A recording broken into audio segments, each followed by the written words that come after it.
Hey YouTube, how's it going? Kevin Clear here with the knife video. Today I've got a fixed blade knife for you. That's a pretty popular one, pretty interesting one. Certainly one that I have used and enjoyed using and will continue to use. This is the DPX Gear HEST, H-E-S-T. Now HEST is not a proper name, it's an acronym, and it's an acronym for Hostile Environment Survival Tool. Okay, Hostile Environment Survival Tool.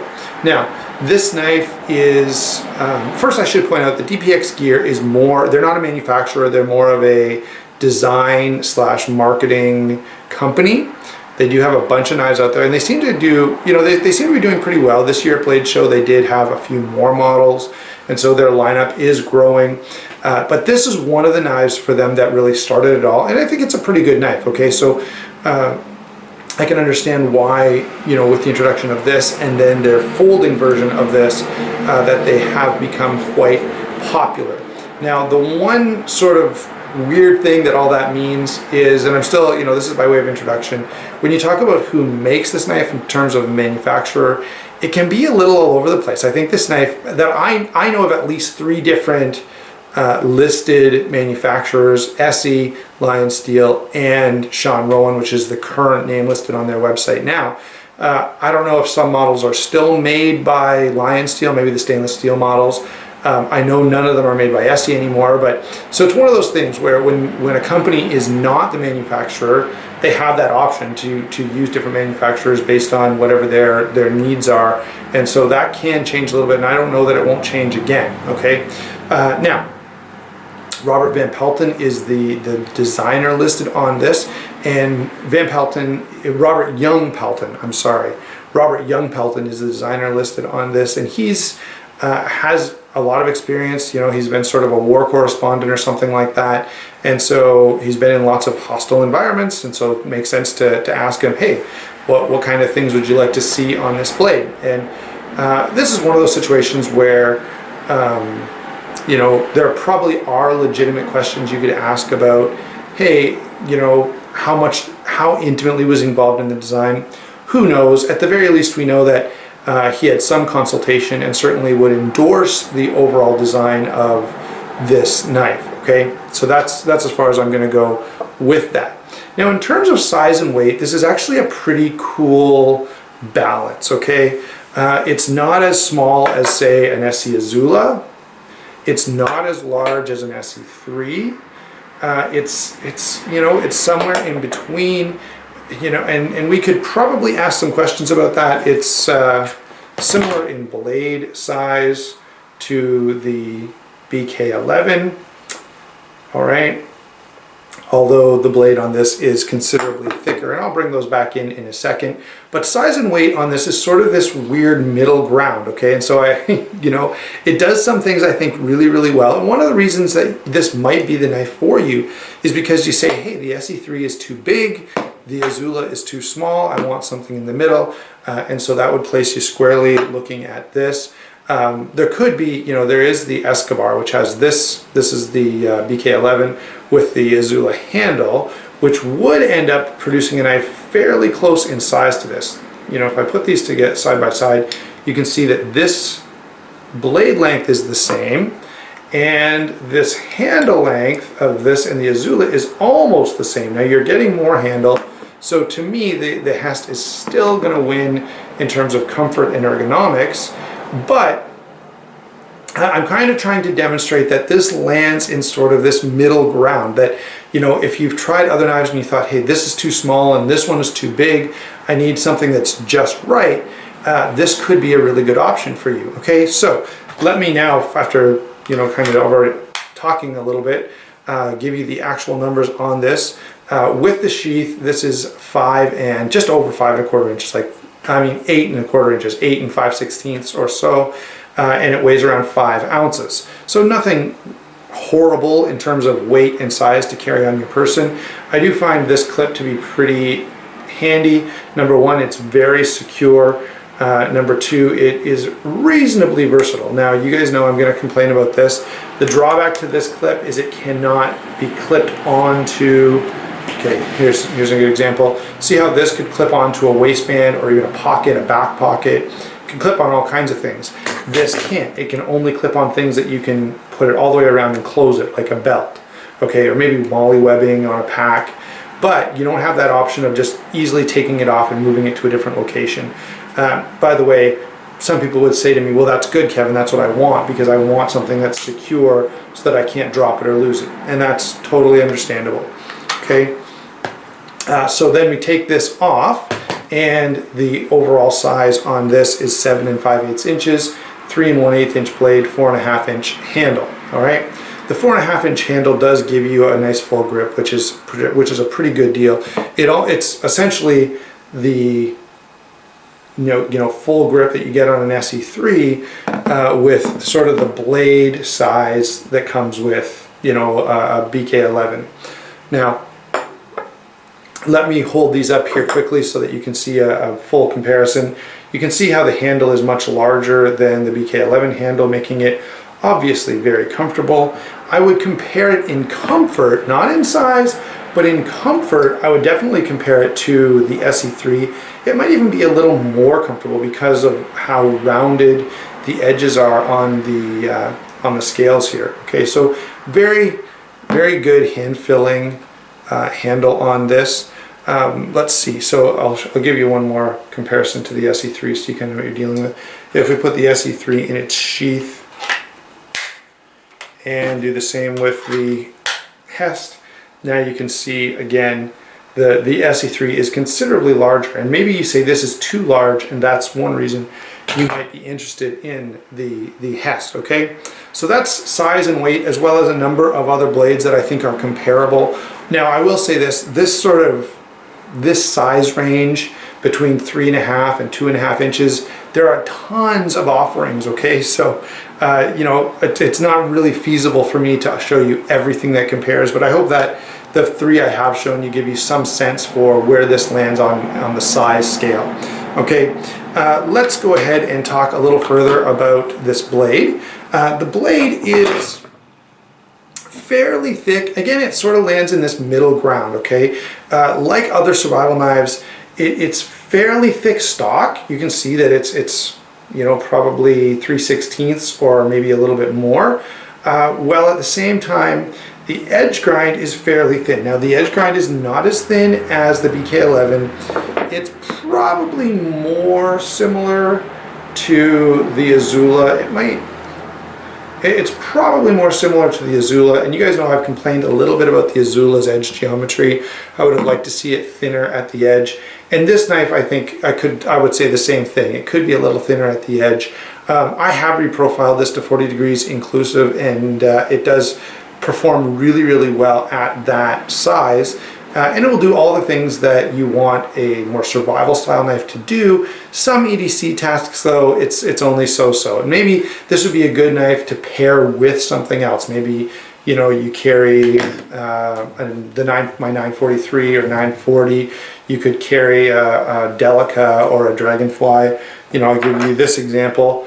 A Dragonfly would be a nice carry along with this because of the very thin edge, because this is an amazing slicer and this is only a mediocre slicer.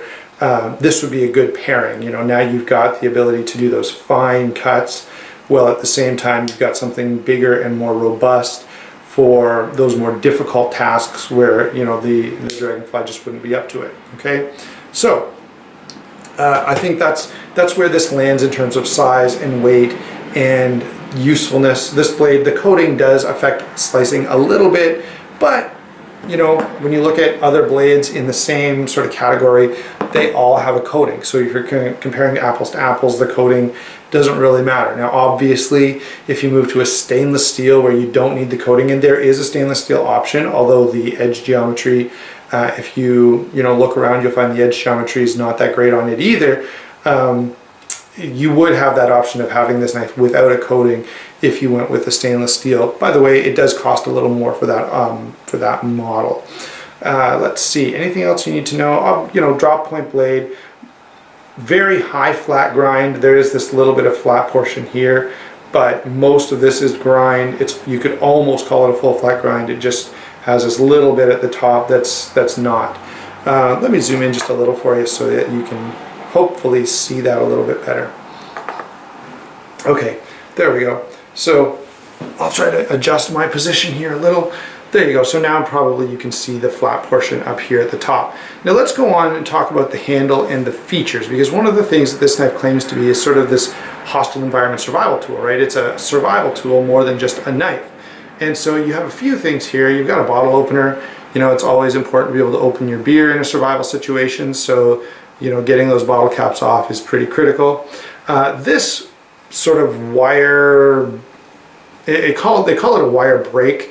But really, you know, it would be handy. You can, and I have, you know, put say a coat hanger in here and do the old bend, and you can bend and twist a piece of heavier wire. Let's say you're making, you know, a trap, or you're repairing something on your vehicle and you just need a wire in a certain shape. This would serve to do that job for you. You could also use the hole here, of course, just to give yourself some leverage. So that does work. There is a little pry tool here. Now I've actually found this to be pretty handy. Okay, it's nice to have on any knife, really, an option that makes it so you don't have to worry about damaging the blade when you're working with your knife. And this gives you that thing you can jam into those little tight spots, and whether it be prying something open or, you know, scraping on something or whatever, you can do that. The other cool thing about this is there's enough metal here sticking out of the handle that you could definitely break out a car window. You could, you know, smash stone or break open nuts or any other, you know, you could use this as a blunt force tool, you know, for whatever you need that for, pounding steaks, whatever. Okay, there is that option. It's always nice to see that little bit of extra metal beyond your hand for any kind of pounding job that you might have to do. Should point out there that this lanyard and washer fits nicely into those handle screws. See if I can show you that there. There you go. Hopefully, yeah, from there you should be able to see how the washer fits right into those slot screws. And you can take this apart, and the handle scales are hollow, so you could store some stuff in there. Probably the best bet would be maybe some fire starting stuff. It's very, very small, you know, so you don't, you know, you're not going to fit your tarp in there to make a shelter or something, but you could maybe fit some fire starting stuff or some fishing line or some first aid supplies, a band-aid or something like that. Okay, so there is that hollow handle that you could use for carrying a few things. Let me back out here now. There we go. And let's go ahead and talk about this sheath. The sheath is Kydex, which is really nice. The retention is excellent, but let me see if I can show you. You can probably hear that now. There's a teeny bit of movement in there. Now, it's not bad, and when you're just walking around and stuff, if you have this on your belt, you don't hear it. It doesn't make a sound. And I have carried this quite a lot on my belt, and actually what I did a few times was specifically carry it to fire training and put it on my belt. And the reason for that is at fire training, you're doing all kinds of things. You're climbing and you're pulling and you're working. And so I wanted to see how this fared when you're, you know, putting your body through all these awkward situations. You're putting gear on, you're taking gear off. And the knife did really, really well. It was out of the way. It had no issues in terms of coming off or falling out of the sheath or anything like that. And so, yeah, this will work that way. Now, if I do have one complaint, you guys are already going to know what it is. I prefer clips here that are more like this on the SE3, where this can clip over anything. You can clip it on your waistband, you can clip it on your pack, you could clip it on a messenger bag, whatever you wanted. You can because you can slide material in here, you've got more options. And I like to see that. This is not my preferred type of clip, okay? Not the end of the world. It's not that I dislike it. It's just that if you're going to carry this, if you're going to carry this as an EDC, you have to wear a belt. So if you're a person who doesn't wear a belt every day, I don't know what you're supposed to do, okay? That's the only drawback to this. And I don't wear a belt every day. I do often, but not every day. And so that makes it a little bit annoying.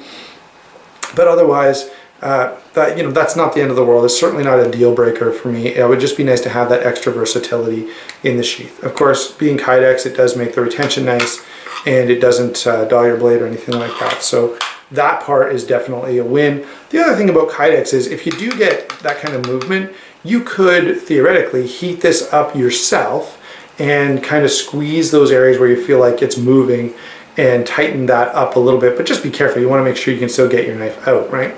So there you go. That's the sheath. Again, no big complaint about that. The one good thing about the sheath is it does have, it's the dual-sided sheath, so you got holes on both sides, and that does mean you have options. Okay, so you could take this clip that comes with it off and replace it with something like an Azula clip or something else, so that, you know, if you don't want to carry it this way, you at least have a number of spots in here where you could make changes to the way the sheath is configured, and that at least is a positive. You know, we've seen sheaths on here that are more the taco style where they just fold it around the blade, and I'm not a big fan of that because you end up with just holes on the one side. Okay, so we've talked about the sheath, we've talked about the handle, we've talked about the blade. I don't think there are any major downsides to this. Also, I've pointed out that the size is a really good middle ground size. I think this is large enough to do pretty well any EDC task because it's a fixed blade. Okay guys, and this could be purely my own, you know, bias, but when I'm carrying a fixed blade like this, I don't feel like I don't have enough knife. Okay, if I was carrying a folding knife that only had a 3-inch blade, I wouldn't be happy with it. Okay, it would have to be bigger. Carrying a fixed blade with a 3-inch blade, I don't mind. Don't ask me why that is. Don't ask me why specifically I feel that way. But I definitely feel like this could be your EDC, and it would carry well. It conceals easily enough.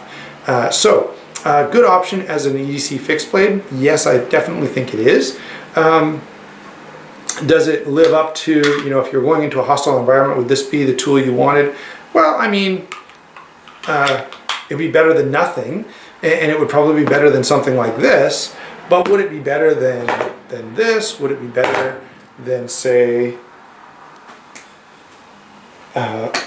sorry, my EDC today, would it be better than this? I don't know. You know, so when we talk about, you know, a hostile environment survival tool, you know, preferably we'd like to have, you know, a whole pack full of stuff and maybe a gun and a tank and a helicopter, right? But if you don't have anything else, certainly this is easy enough to carry. It does have a few options beyond what a typical knife has because of the hollow sheath, because of the wire bend, because of the pry tool. Those are all nice additions. And so yeah, if you like this knife, and if you see this and say, hey, I think the size is about right for me, I have an Azula, I feel like it's a little too small, or if you get this in hand, or you've got a Becker and you say the handle needs to be bigger, maybe you've got something else around this size and you say, yeah, it's not quite right. This is it does strike a really good balance in terms of size and weight and carryability and usefulness. Okay, so overall, this is a pretty nice fixed blade. Certainly tough enough for anything you can throw at it or that it's designed to do. It's not going to disappoint that way, I don't think. And also it carries really well. Now, one last thing about price. This can be a little pricier. Definitely it's going to cost you more than this. Probably cost you close to the same as this, although I think the MSRP is more than this. Anyway, I didn't really talk about price up to this point, but I found this one on the secondary market, and so it wasn't that bad. All right, there you go, guys. That's my thoughts on the DPX Gear HEST, H.E.S.T, Hostile Environment Survival Tool. I hope you enjoyed the video. Let me know if you've got some experience with this, what you think of it, and we'll talk to you later.